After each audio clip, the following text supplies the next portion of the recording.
নমস্কাৰ আজি পুনৰবাৰ নতুন মিনি ব্লগ এটিলৈ আপোনালোকক স্বাগতম জনাইছোঁ।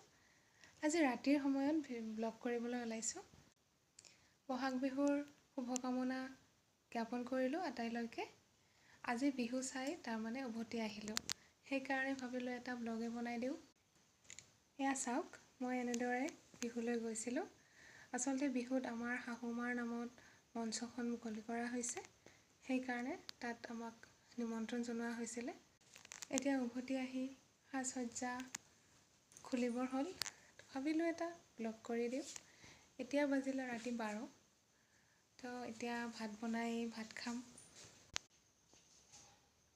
তেওঁলোক অহালৈকে অপেক্ষা কৰোঁ, মোৰ হাজবেণ্ড আৰু মোৰ জ্যেষ্ঠজন।